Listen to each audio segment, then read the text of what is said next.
ang end naman natin is hanggang September 12. Okay, so pupuwede pa, kaya pang umabot 'no.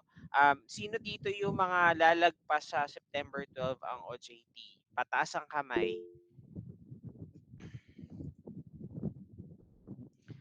1, 2, 3, 4, 5, 6, 7. Okay, mukhang halos lahat. Sila Alden lang at saka si Roque lang ang hindi aabot. Okay, puwede niyo bang paki-chat sa chat box, puwede ba paki-type niyo ano ang expected end date ninyo dun sa OJT nitong mga nagtaas ng kamay, kayong mga nagtaas ng kamay? Paki-type niyo po sa chat box. Bigyan niyo ako ng specific date, guys. September 26, October 10, okay. Second week ng October, third week ng October, oh my gosh. Okay.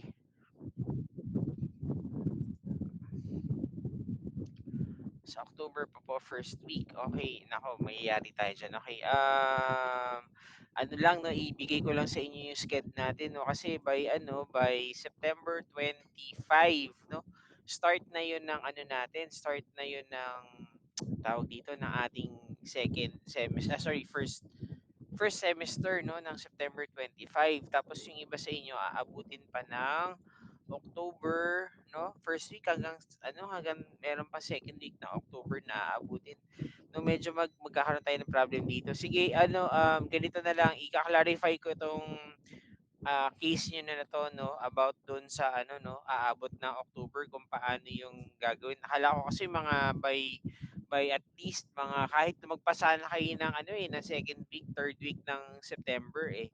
Pero since yung iba sa inyo aabutin pa ng October no para magkaroon ng bago matapos. Victor, nagtatask ka ba? May gusto ka ba sabihin?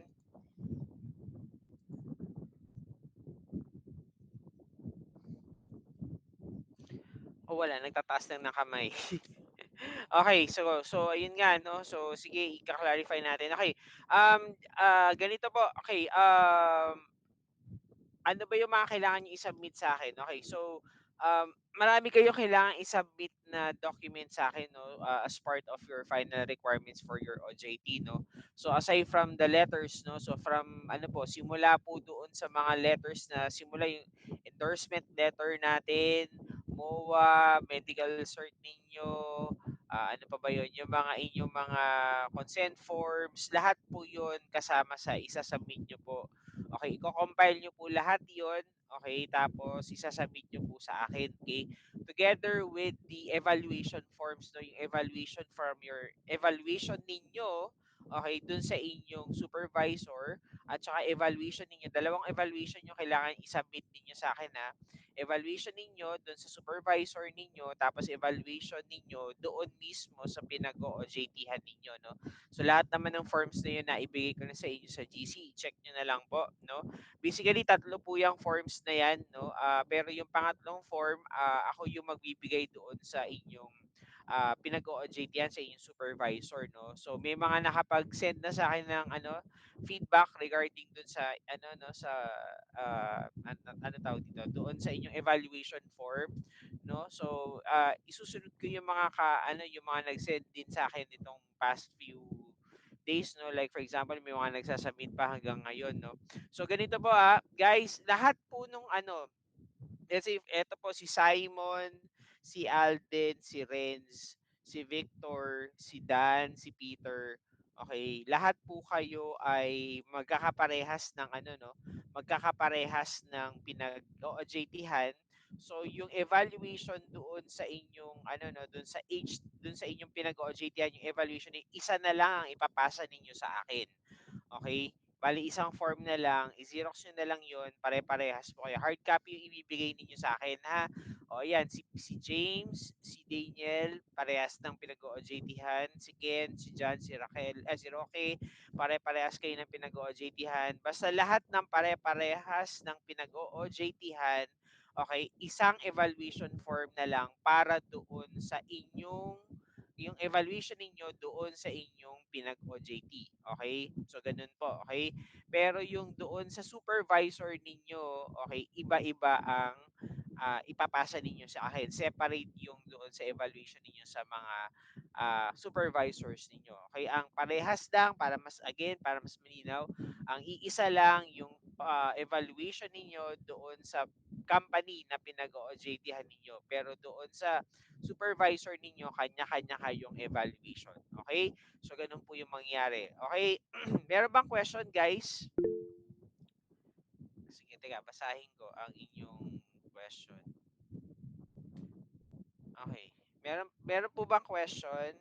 Okay, ano yung isa-submit? Okay, paano isa-submit? Okay, gawan nyo ng portfolio yan, lagay nyo po ng title page, na andun po yung ating course code and course description. Okay, together with your name, of course. Okay, tapos po, sa clear book nyo po siya ilalagay ha. Sa clear book ilalagay. Okay, para mas malinis at saka maayos yung ipapasa ninyo sa akin. Okay, back to back yung gawin ninyo ha, para isa pa kada lipat ng page nakikita meron din sa likuran. Okay? Victor, nagtataas ka ng kamay. Sir, kailan papasa yung hard copy? Okay, supposed to be guys, kailangan maipasa nyo sa akin yan by October 13. Okay? So that is, ano bang date yun? Wednesday, no? Kailangan maipasa niyo sa akin kasi nga magbibigay ako sa inyo ng ano no ng grade, no? So siguro after I talk to Ma'am May no regarding do sa mga aabot ng October, no. So ano po ano tawag dito, magkakaroon po tayo ng ano no announcement na lang doon no kung ano man yung sasabihin ni Ma'am May doon, no. So ayun po, ganun ang gagawin. So 13 yung deadline, supposedly deadline po natin. Tingnan natin kung ano mangyayari diyan. Okay? Basta importante yun nga no, ano ko lang yung inyo pong accomplishment, weekly accomplishment report. Okay, paki-upload na lang doon sa ating Google Drive. Okay, pati yung DTR po natin. So, dapat ang coverage ng inyong weekly accomplishment report is isang bagsak na lang. Simula doon sa simulang araw, start ninyo ng OJT hanggang doon mismo sa hanggang this week, no? Hanggang this week, no? Yun yung ilalagay ninyo doon sa ano, doon sa inyong weekly accomplishment report. I-check po 'yan. Kasama po 'yan sa ano ha, kasama po 'yan sa isa-submit ninyong hard copy sa akin ha. Pati yung DTR ninyo, yung DTR is monthly. Okay, ang gagawin ninyo diyan, no? So kung August kayo nag-start, kung anong date hanggang sa end, isang DTR 'yon.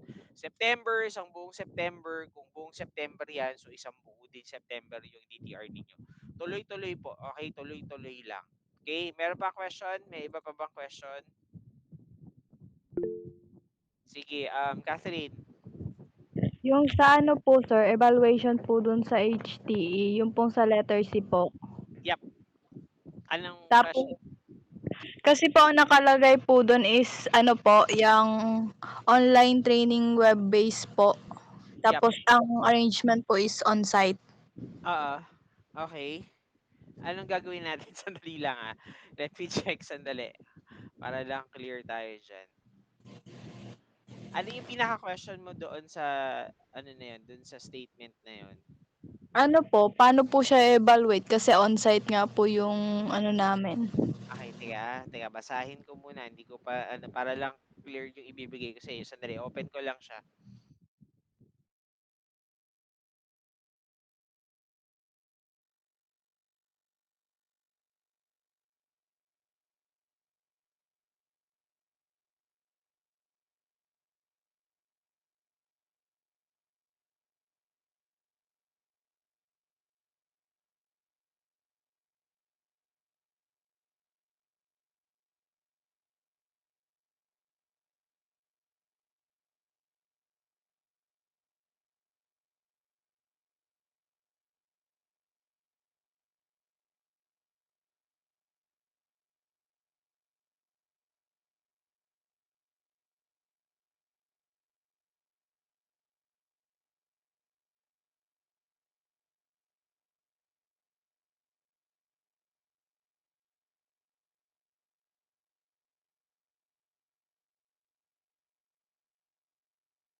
Okay, Catherine, ano letter ulit 'yon?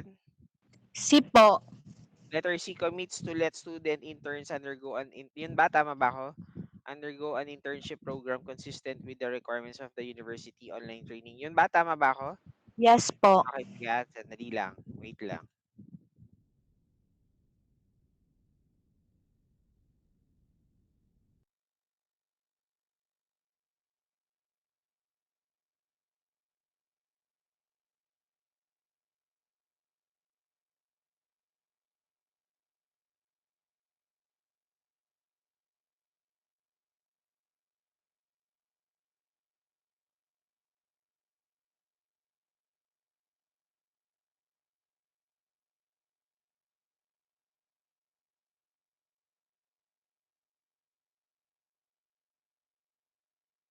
Okay, Catherine. Catherine. Pa. Okay, ano ang ginagawa mo sa work? Dun sa pinag-OJT-han mo? Ano po, tinuruan po kaming mag-install po ng mga virtual machines. Okay, so parang training yung ginawa nyo dun eh, di Opo, ba? opo. Okay, so ganito gagawin. Okay lang yan. Ang sabi naman dito kasi ano, no, uh, undergo internship program consistent with the requirements of the university. Ang kailangan kasi dito is, yun nga, no, yung pinag-OJT-han ninyo is related doon sa course ninyo. So, yung sabi mo sa akin, tinuruan kayo sa mag-install ng OS sa isang virtual machine. So, that is correct. Check siya, no? So, tinrain kayo para gawin yon. Check din siya, no? So, ang sabi naman dito, online training, web-based, or be subjected to work from home arrangement as delegated by the HTE and undergo the policies and universities.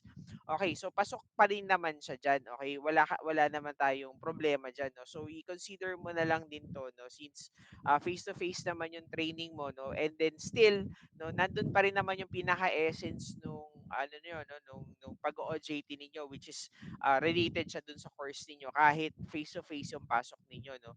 So okay lang 'yan. So i-ano mo na lang siya, i-disregard mo siya as online, okay, or work from home, no. Considered na rin siya as parang pinaka face to face ninyo, okay. Sa pagpasok, Catherine, 8 hours ba per day yung pasok niyo dito? Yes po.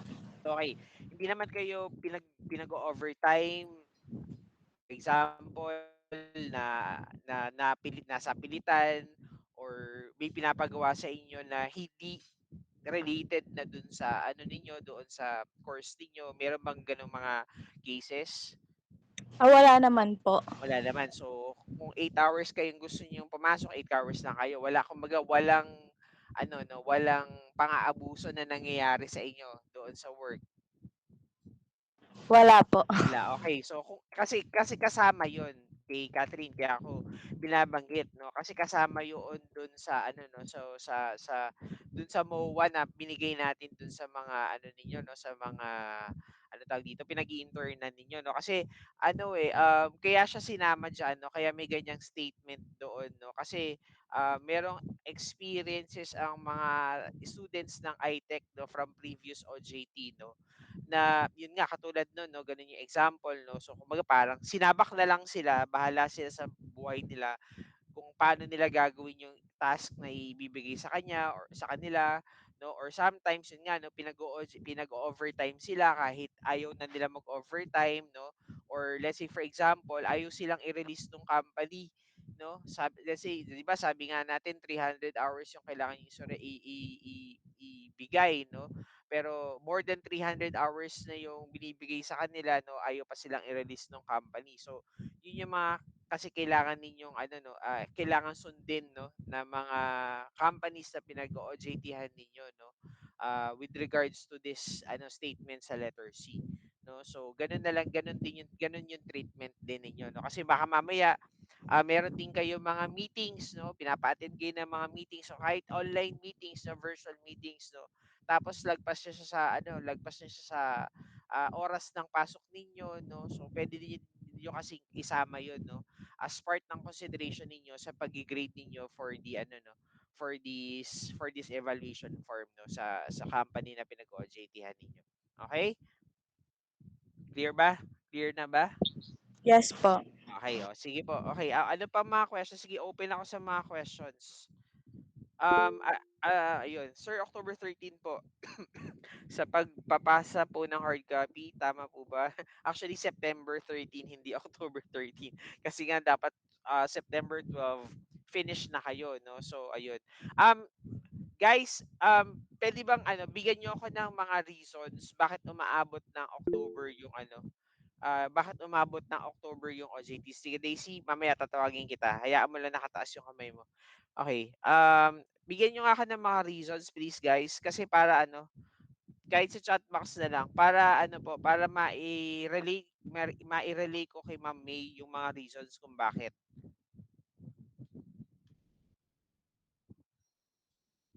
Paki-type niyo po sa chat box.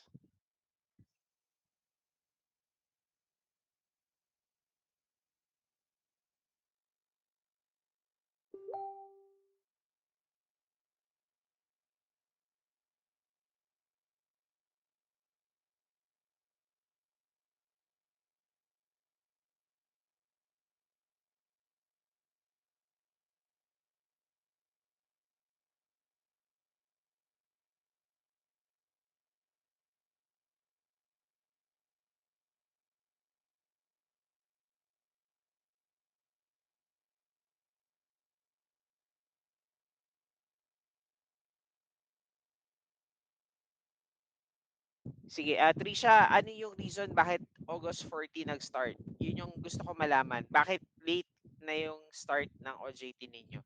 Yun yung gusto kong malaman. Para yun yung ibibigay kong ano, message kay Ma'am May. Bakit?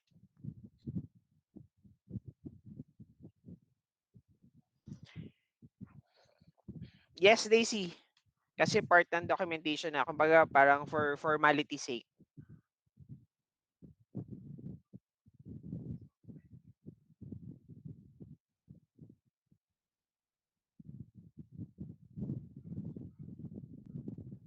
By the way, dun sa mga ano no, sa mga working no, student no, tapos yun yung ginamit ninyong ano tawag dito, OJT ninyo no, yung mismong company kung saan kayo nagwo-work, humingi kayo ng certificate of employment diyan as part of your documentation at saka yung list no ng inyong ano no, ng inyong job description no, kung ano yung ginagawa ninyo sa work no, kasama yan sa kailangan ninyong ipasa as ano po, as working student dun sa mismong pinag-o-OJT-han ninyo.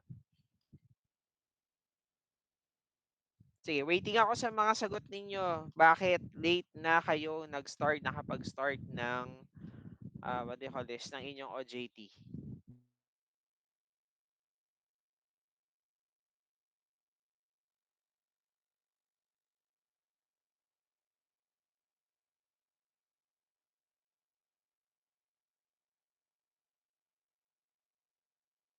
Okay, sabi ni Trisha, bali ako po sir, lumipat lang ako sa work ko for OJT since hindi po kaya na pagsabayin. Okay, sige.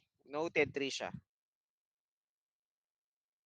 Ano pa po yung iba? Yung iba, ang dami sa inyo nagtaas ng kamay kanina na malate. Okay, gusto ko malaman. Bigay niyo ako ng feedback.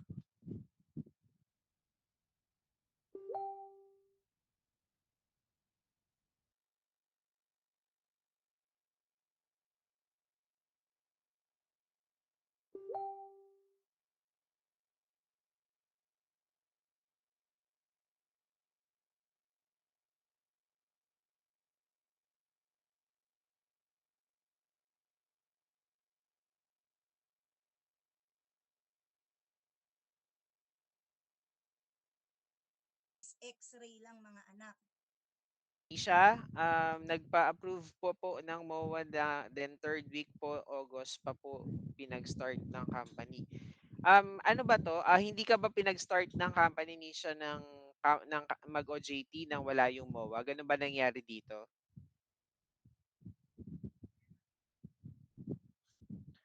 Okay. Kailan ka nagpasa ng ano ng MOA?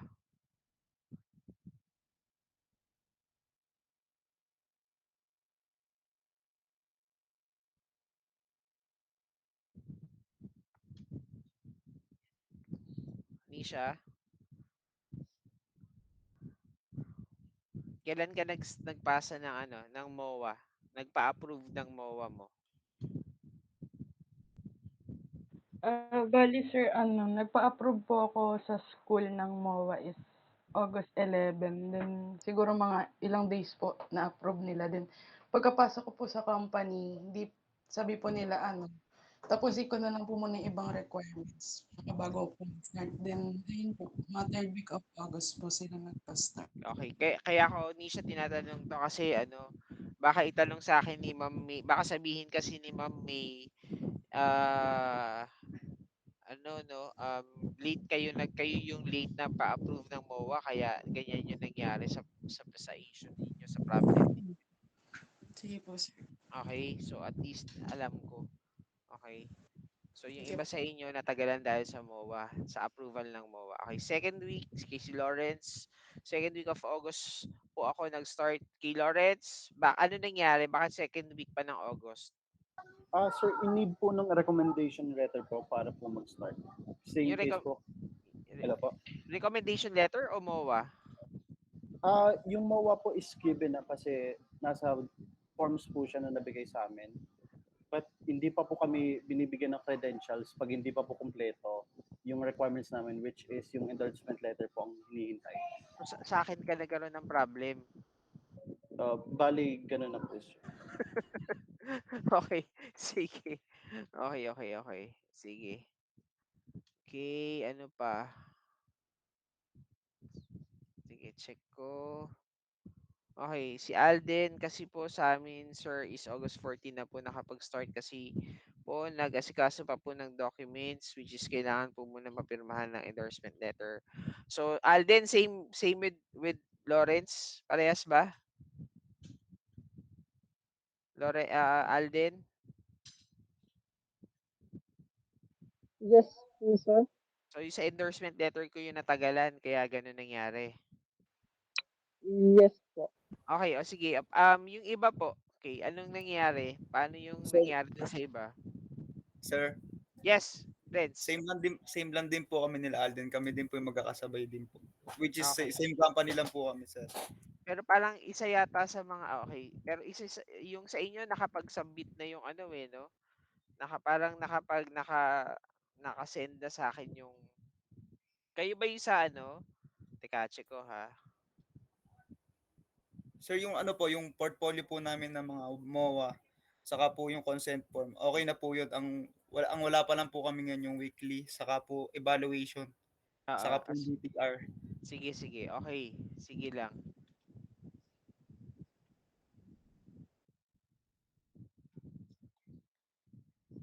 Okay. Sige. Ano, if ever po no, sige, yung iba sa inyo pwedeng mag-send na message dun sa chat box no kung wala pang ano, kung wala pang reply yung iba. Gusto ko malaman yung iba kasi kakaunti, apat lang 'to, tsaka yung magkakasama pa yung magkaka-ano 'no, yung mga sumagot sa akin, yung iba wala pang feedback sa akin pagdating diyan. Okay. O ganito po, tapos guys, on Monday pakisabihan niyo po yung ano, siguro mga bandang bago kayo umuwi sa OJT ninyo on Monday, pakisabihan ninyo yung ano, yung what do you call this, yung inyong mga boss no, yung mga supervisor ninyo to paki-check na lang yung ano no, yung mga emails nila no, based dito sa mga sinend nyo sa akin para ano no, para ma-send ko yung ano no, yung evaluation ng inyong mga supervisor sa inyo no. So ayun, paki-double ano na again, mga bandang hapon nyo sila sabihan ha. Pero I'll try to send emails by tomorrow lahat no. Tapos ipa-check nyo na lang by afternoon. Okay, yung evaluation nung ano no, na isa-send ko dun sa mga ano niyo kasi pinipersonalize ko yung ano eh. Pinipersonalize ko yung what do you call this, yung mga letters dun sa ano niyo sa mga boss ninyo no. So ayun. Any questions pa?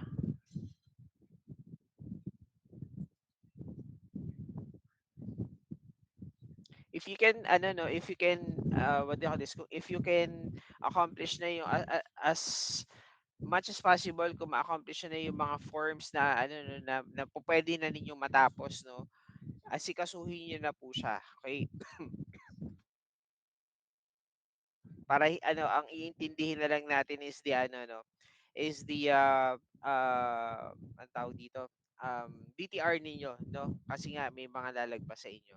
Tapos I'll send you feedback regarding dun sa mga lalagpas ng ano no ng September 12 no kung ano yung magiging ano ni Ma'am May no ano yung magiging feedback sa akin ni Ma'am May regarding dun sa mga lalagpas sa inyo. Sige Victor, may isa pa question. Victor?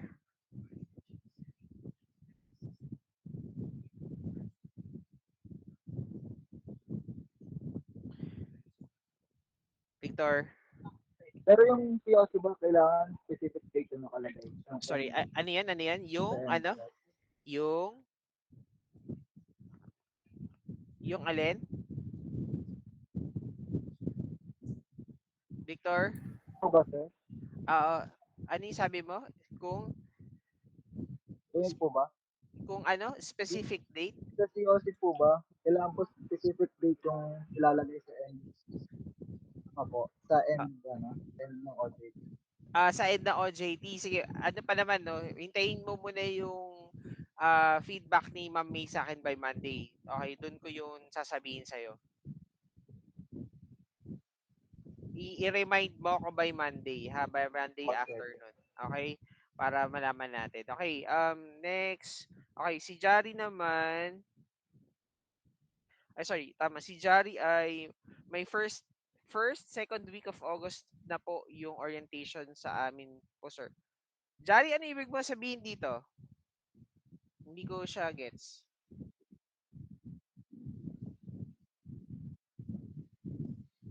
Sa work yan? Orientation sa work? Okay. Mga first to second week na late na nag-start yung orientation. Oo. Matagal din po ang schedule ng pa-medical ni PUP. Oo, ito yung ano no, ito yung ano ini-schedule kayo bigla, tama ba ako? Okay, which in turn po ay nagpatagal din po sa submit ng pag okay, sige sige. Noted, Jari. Sige. Sige sige. Okay. Sige, noted, Jari. Sige, okay. Basta anything na may problem, clarifications pa, mag-message kayo dun sa ano natin, ha? Doon sa GC natin. Meron pa ba akong hindi nabibigyan sa inyo ng ano, recommendation letter, if ever? Wala naman na siguro, no? Lahat na nabigyan. Sige, sige. Okay, sige. Basta wait for my feedback by Monday. Okay, basta ituloy-tuloy nyo lang yung OJT ninyo, no? Walang titigil hanggang sa matapos yung 300 hours, no? And then basta hintayin nyo kung ano yung ano no magiging decision doon. Pwede ko naman kasi kayong isa kasi sa mga ano din na nung nagtanong din ako kay Ma'am May about doon sa paano kapag lalagpas dun sa September 12 yung ano no, yung inyong OJT, pwede ko naman daw kayong bigyan ng grade na P, no, para maka-enroll kayo doon sa ano no, doon sa first term ninyo, no? So, isa yun sa mga options, no? Kaya lang, no, kaya ako nanghihingi sa inyo ng mga documents, no? Kaya yung sa unang-una pa lang, no, bago ako nagbigay ng recommendation form, sinabi ko, i-upload niyo yung mga pictures ng mga documents ninyo, no?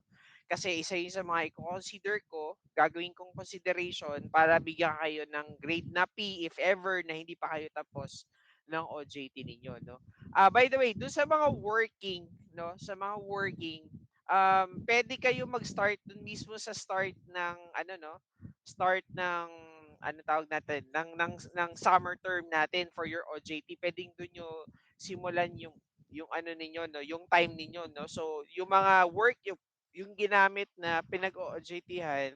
So September 12 actually pwede na kayo ano no, tapos na kayo no kasi pwede na yung ang gagamitin ninyo is yung pasok ninyo from August 4 if I'm not mistaken to start sa date no or August 2 okay hanggang September ano no hanggang September 12 no so pasok na kayo dun sa 300 hours doon by that time okay sige po any question pa any additional questions guys bago natin tapusin tong ano meet natin. Any other questions, clarifications?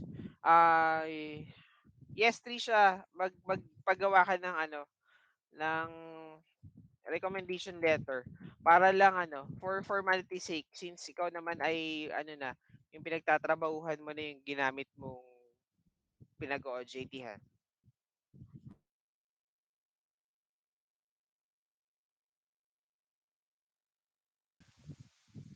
Mag-send ka sa akin ng recommendation form, Trisha, para ma-send ko na rin ngayon. Okay, any other questions? Sir, Yes, Renz. clarify ko lang po sir yung sa weekly po saka DTR. Oo. Kung sakali po sir, 'di ba po sir may aabot po kami ng October. Kung ipapasa po namin siya sa G Drive, naka-sign na po ba or hindi po naka-sign agad? I mean, Nakasign. Teka. ng kunyari po ng supervisor po ganun. Yung mga previous na na mga weeks, pwede mo nang pasignan yun. Okay po. Kasi 'di Bali ba, po, kung kailan ka 'di ba, nag-start ka ng August, let's say nag-start kayo ng tingnan natin yung calendar. Let's say for example, nag-start kayo ng August 14 or 7, 7 to 12, okay, or 7 to 11 kasi 5 days yung pasok. O 7 to 11, so yun yung first week mo, pwede ka na magpa-sign dun. Iba-iba ba ginagawa ninyo kapag nasa OJT kayo? depende po sa role sir kung saan po Depende, 'di ma-approve. ba? Kasi meron naman kayo diyang 'di ba normally naman sa OJT ninyo, isa lang naman yung tinatrabaho ninyo, no? Isa lang yung task na ginagawa ninyo, 'di ba? So pwede naman yang pare-parehas, no? Pero kung iba-iba, doon lang may iba lang doon sa date na kung kailan na iba yung pinagawa sa inyo, no? So pwede niyo nang papirmahan 'yan. Okay, isang isang kada week kasi yun nga yung nire-require sa atin eh. Weekly report. Kaya nga siya tinawag na weekly report. Pirmahan niyo na yung mga natapos niyo na week. Tapos ipahabol na lang natin yung no, yung mga succeeding weeks, no.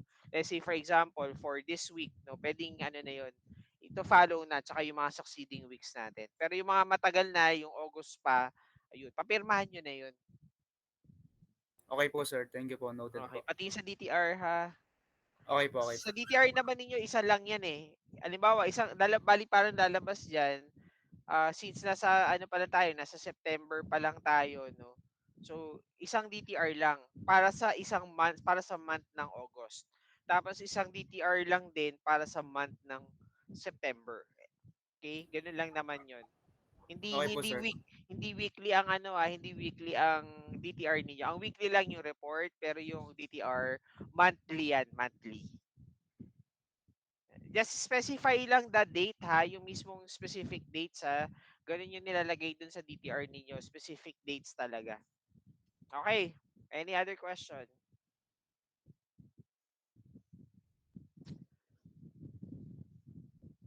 Okay, sige, mukhang wala na po tayong question. Okay, kung wala na pong questions, maraming salamat po sa pag-attend.